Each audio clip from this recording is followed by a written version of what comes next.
The Milwaukee Bucks, the reigning champions of the NBA. What did they do this offseason, and how good does their roster look for the upcoming season? That's what I want to talk about in today's video.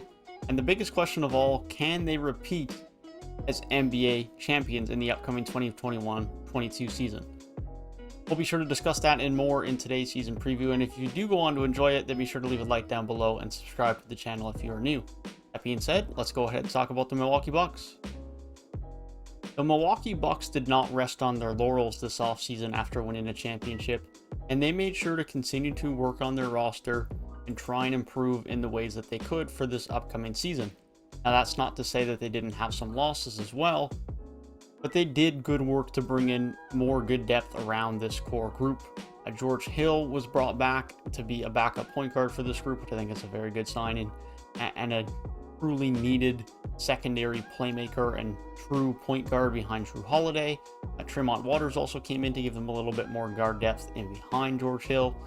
Rodney Hood will come in and replace a little bit of scoring and depth that was lost by Bryn Forbes, but most of that will be replaced by Grayson Allen, who was brought in via trade from the Memphis Grizzlies.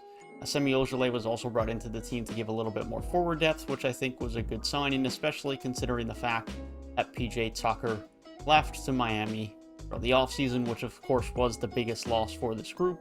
Someone who was an important member of this team last year throughout the playoffs, gave them a very good defense and effort, and was an important part of this rotation and of the starting lineup.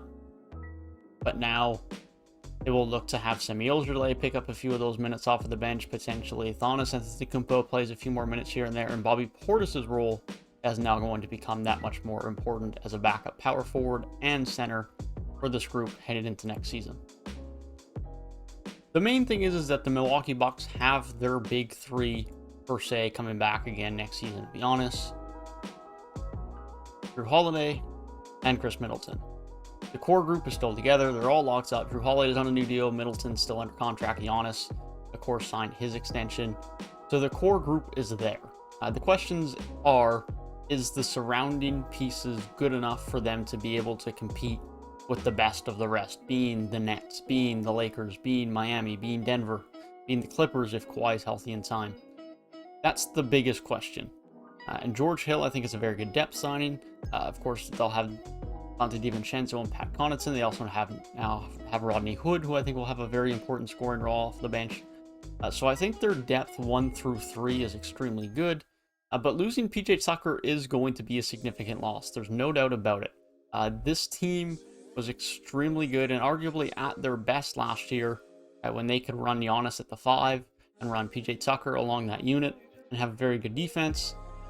That was when they were at their best late in games. Having Giannis at the 5 allowed for more spacing, allowed for more room for Giannis to playmake, or to drive to the rim, finish at the rim. And those lineups are now going to be looking a little bit different, either with Bobby Portis on the floor or with Khris Middleton playing at the 4 if they do run those types of lineups. Not that it's the end of the world, but it does change the dynamic of those versatile lineups a little bit more with PJ Tucker not on the team.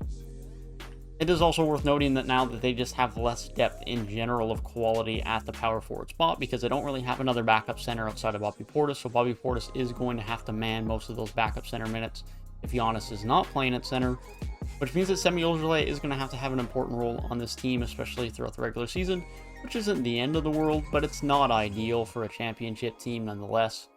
So they've definitely lost a bit of depth there, but this is still a solid team. There's a lot of depth, especially 1 through 3, as I mentioned. Giannis is going to be Giannis. It's going to be one of the best players in the league again. Khris Middleton will continue to be a great wing defender and specifically a knockdown shooter when it matters, which he very much proved throughout last year's playoff run.